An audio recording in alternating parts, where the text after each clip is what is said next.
Жалпы элге асыл тукум мал породаларын таанытууну максат кылган айыл чарбасын заманбап өнүктүрүү ыкмалары аталышындагы долбоорубуздун алгачкы чыгарылышын даярдоо үчүн Чүй облусунун Москва районундагы Стретинг айылына келдик.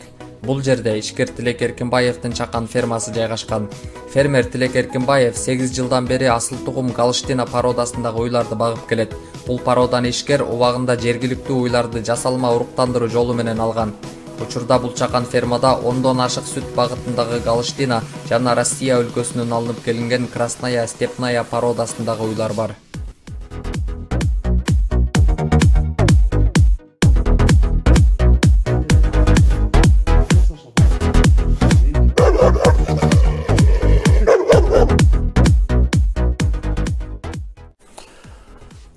Мен өзүм биринчиден атым Тилек, анан ушул сүт багытында иштеп атканыма 7 жыл болду.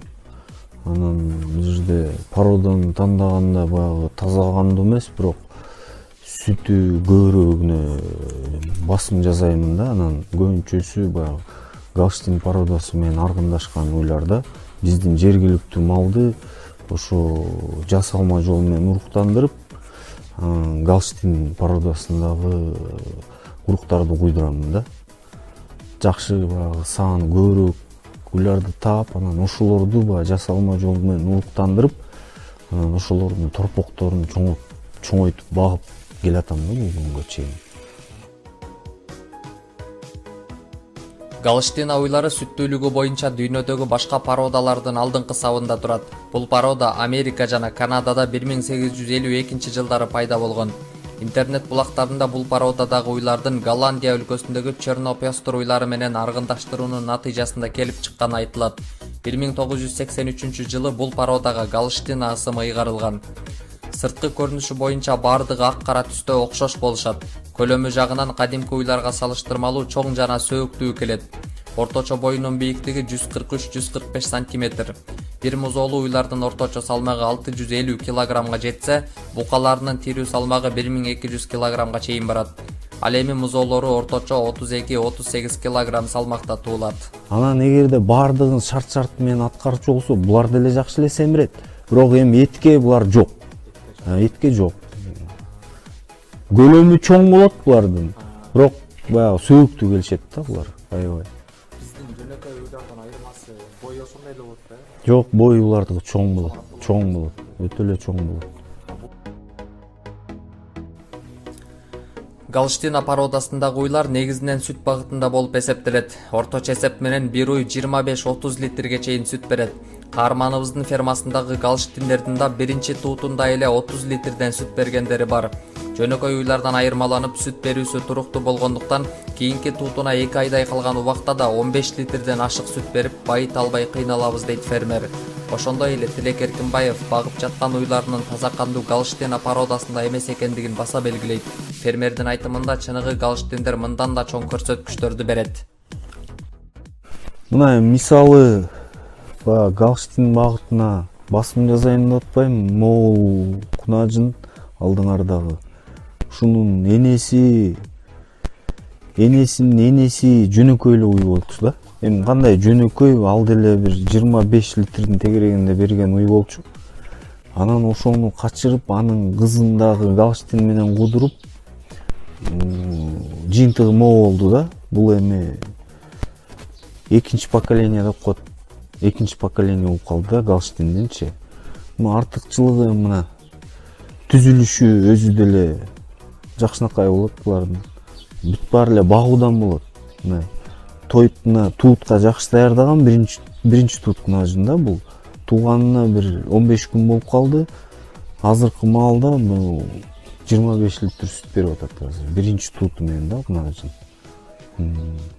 Анан артыкчылыгы ошо да. Булар жөн багылбайт, өзүн өзү актайт, өзүн өзү багат, ошо эсин да багып берет да буларчы, жакшы колдонсо. Бүт баарын туура баарын аткарчу болсочу.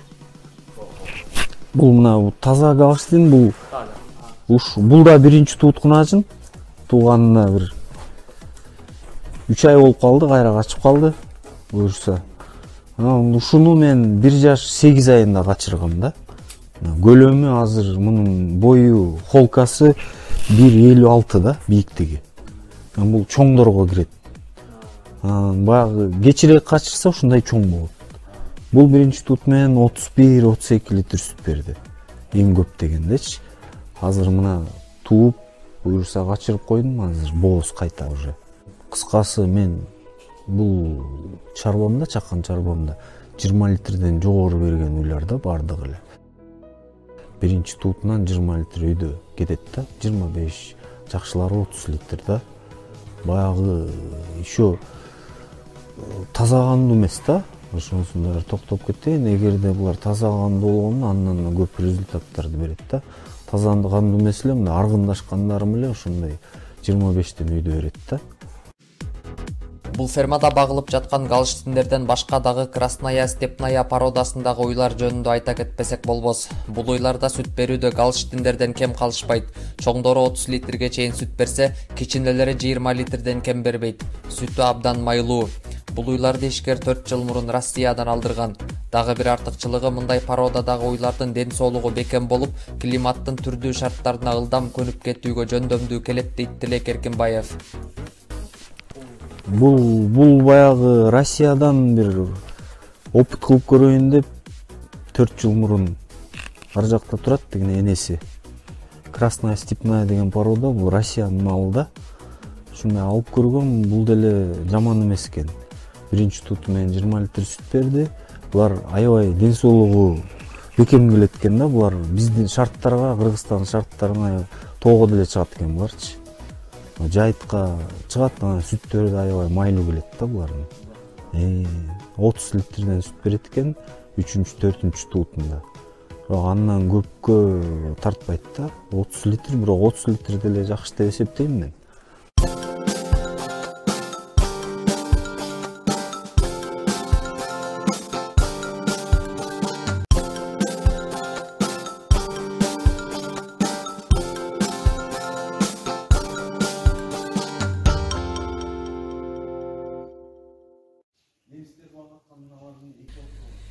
Ишкер агабыздын фермасына келгенде эле заманбап ыкмада салынган короо жайына көңүлүбүз бурулду. 20 сот хаянтты ээлеген бул чакан фермада бардык нерсе өтө иреттүү салынган. Фермердин айтымында малдын жаткан жери бардык талаптарга жооп бериши керек.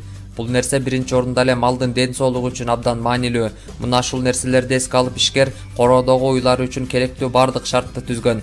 Уйлардын турган жеринин кургак болушу үчүн жерлер бетондолуп, бөлүнүп чыккан заттарды сыртка агызып кетүүчү атайын арыктар салынган. Короого күндүн нуру түшүп туруш үчүн чатырдын ортоку бөлүгүн тунук шифер менен жапкан. Асыл тукум уйлар табиятынан өтө сезимтал келишет. Ошондуктан буларды суукка урунтуп алуудан сактануу керек. Бул үчүн фермер түндө уйларын атайын курулган жылуу сарайга киргизет. Көз жоосун алган бул чакан фермада жерде жаткан ашыкча бир чөп дагы табуу мүмкүн эмес. Анткени ар бир нерсени чоң жоопкерчилик менен жасаган ишкер агабыз фермасындагы тазалыкка өзгөчө көңүл бурат. Бул бир немеси, бул ортосун мындай прозрачный пластиктер менен жапкан, күн нуру түшүп тургудай ичине киргидей кылчу. Бул азыр кече кар жаап коюп басып калды, бул эрип кетет да. Тиги ортосунда мындай лоток бар, ал баягы булар ой баласы тийгенде көп сиет да, ошол сийдик жидкосттар бияка тияка агып чыгат, биякчылап болбосун деп. Түнкү маалда кышында азыр өтө суукта мен киргизбей деле койсо болот, бирок киргизбегенде суукта деген сүтү кыскарат да, анткени баягы өзүнүн организм обогрев кылыш үчүн ага да энергиясы кетет да уйдун. Анан өтө сууктарда суук эшикте жатчу болсо бир 2-3 литрден сүт азайтып коет. Анан биз чакан чарба болгондон кийин биз ар бир литрди баягы ыңгайлуу колдонууга аракет кылабыз. Ошонун кесепетинен мен түнкү кезде киргизем бул жерге. Мал кармоодо анын тоютуна өзгөчө көңүл буруу керек. Себеби көп нерсе малдын жеген азыгынан көз каранды. Каарманыбыздын айтымында сүт багытында багылып жаткан уйлар сүт үчүн короткон организминдеги азык заттын ордун убагында толтуруп турушу кажет. Малды туура тоюттандырганда гана ар бир уй породасына мүнөздүү өлчөмдөгү сүттү берет. Ишкер агабыз фермасындагы уйларын силос, синаш, жем, улпак сыяктуу тоют түрлөрү менен азыктандырат. Мындай түрдөгү тоюттар сүттүн сапаттуу болушу үчүн абдан маанилүү. Тилек Эркинбаев тоютту күз айларында камдап алат. Тоютту даярдап сактоого ыңгайлаштырып, атайын тоют сактоочу жай да куруп койгон. Күзүндө бышкан беденин белгилүү бир мөөнөтүн өткөрүп жибербестен чаап алып, керектүү кошулмалар менен даярдалган мал тоютун мына ушул жайга бастырат. Тоют камдоо убагында фермер агрономия тармагындагы атайын адистер менен иш алып бараарын айтат.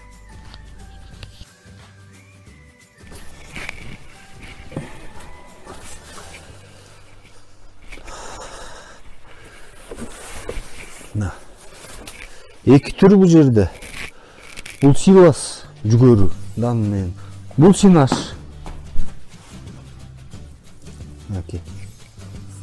Синаш бул беде. Бедени баягы 60% суу кезинде чаптырабыз. Мен мына былтыр камдадым. Чаптырдым, бир күн жатты, баягы чала була ургайт да. Мунун да өзүнчө bir убактысы болот баскангач. Муну специалисттер бар ан үчүн. Агрономдор, растениеводдор, ошолор менен кеңешип, ошолор айткан маалын алып келип бастырып дайындаган да. Канча туура дайындаса, ошончо берип аткан кезде ошондо пайдасын көрөбүз да. Анан сүт багытында иштейм десе эгерде любой фермер, могу 2 корм обязательно да.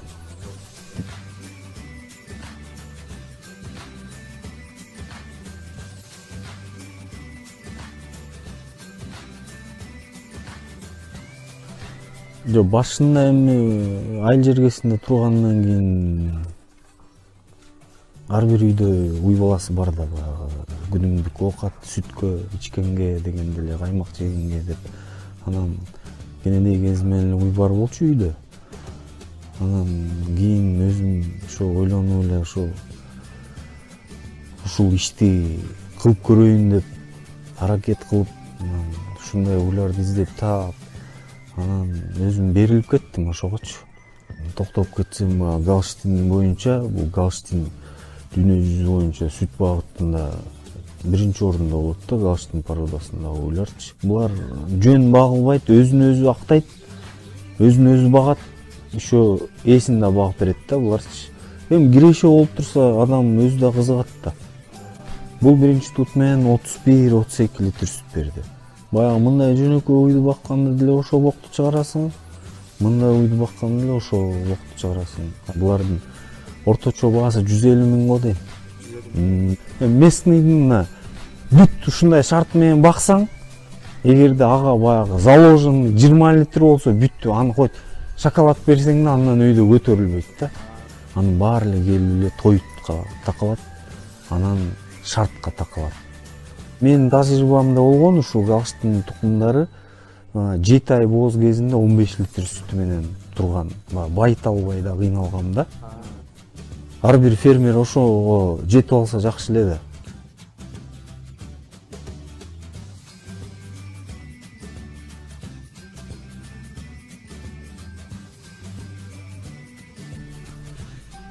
Бүгүн биз сүт багытындагы Галштин уйлары туурасында сөз кылдык. Жалпыга асыл тукум мал породаларын таанытууну максат кылган долбоорубуздун бул чыгарылышы сиздерге жакты деген ишеничтебиз.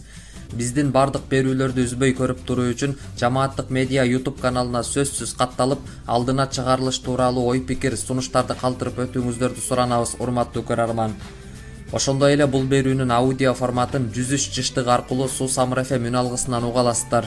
А биз болсо Тилек агабыздын мындан аркы иштерине ийгилик каалоо менен бирге терең ыраазычылыгыбызды билдирип, дагы бир кызыктуу чыгарылышты даярдоо үчүн башка бир фермага сапар алабыз. Туура бир аптадан соң жолугушканча аман туруңуздар.